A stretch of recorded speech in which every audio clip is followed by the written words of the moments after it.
ഈശോമിശിഹായ്ക്ക് സ്തുതിയായിരിക്കട്ടെ. ക്രിസ്തുവിലത്രയും സ്നേഹം നിറഞ്ഞ സഹോദരങ്ങളെ, ലൂക്കായുടെ വിശുദ്ധ സുവിശേഷം 6-ാം അധ്യായം 20 മുതൽ 26 വരെയുള്ള തിരുവചന ഭാഗങ്ങളിലൂടെ നമ്മൾ വചനം ധ്യാനിക്കുമ്പോൾ യേശുവിൻ്റെ അധരങ്ങളിൽ നിന്ന് പുറപ്പെടുന്ന ആ വചനം ഞാനും കൂടി അവിടെ ആയിരിക്കുമ്പോൾ, അല്ലെങ്കിൽ യേശുവിൻ്റെ സാന്നിധ്യത്തിൽ ഞാനായിരിക്കുമ്പോൾ അതെന്തുമാത്രം എന്നെ സ്പർശിക്കേണ്ടതാണ് എന്നുള്ളതാണ്.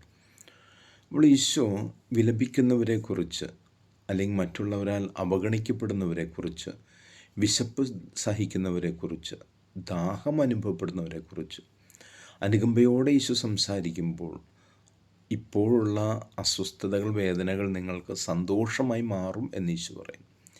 എന്നാൽ ഈ ഭൂമിയിൽ നിന്ന് കിട്ടുന്ന സൗഭാഗ്യങ്ങളെന്ന് കരുതിക്കൊണ്ട് ആനന്ദിച്ചുല്ലസിക്കുന്നവരെ സംബന്ധിച്ചിടത്തോളം ഈശോ പറയും, വരാനിരിക്കുന്ന ആപത്ത് അത് കണ്ടറിഞ്ഞ് പ്രവർത്തിച്ചുകൊള്ളുക എന്ന്. അപ്പോൾ അഷ്ടസൗഭാഗ്യങ്ങളെക്കുറിച്ച് ഈശോ സംസാരിക്കുമ്പോൾ നമ്മുടെ ലക്ഷ്യം സ്വർഗമാണ്. ഈ വാടക വീടാകുന്ന ഈ ഭൂമിയിൽ നമ്മൾ ജീവിച്ച് കടന്നു പോകേണ്ടവരാണ്.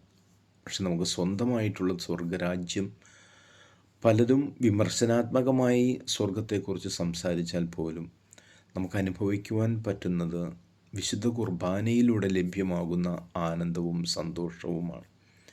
എത്രമാത്രം ഭവ്യതയോടുകൂടെ ഞാനിവിടെ ഈ പൗരോഹിത്യ ശുശ്രൂഷ ചെയ്യുമ്പോൾ പോലും യൂക്കറിസ്റ്റിക് മിനിസ്റ്റേഴ്സ് എന്ന് പറയുന്ന ആത്മായ സഹോദരങ്ങൾ, അവരെത്രമാത്രം ഭവ്യതയോടുകൂടെയാണ് വിശുദ്ധ കുർബാന എഴുന്നള്ളിച്ച് ജനങ്ങൾക്ക് കൊടുക്കാൻ വേണ്ടി പുരോഹിതൻ ഏറ്റുവാങ്ങുന്നത്, അല്ലെങ്കിൽ രോഗികൾക്ക് അത് പരികർമ്മയിൽ വാങ്ങിച്ചുകൊണ്ട് പോകുന്നത്.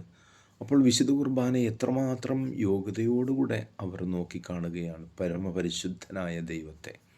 അപ്പോൾ നമുക്ക് ദൈവവുമായിട്ടുള്ള, യേശുവുമായിട്ടുള്ള ബന്ധത്തിലൂടെയാണ് ഈ ഒരു ഭാഗ്യം അനുഭവിക്കാൻ സാധിക്കുക.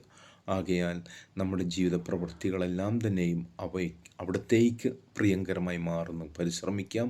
ദൈവം നിങ്ങളെ അനുഗ്രഹിക്കട്ടെ. ആമേൻ.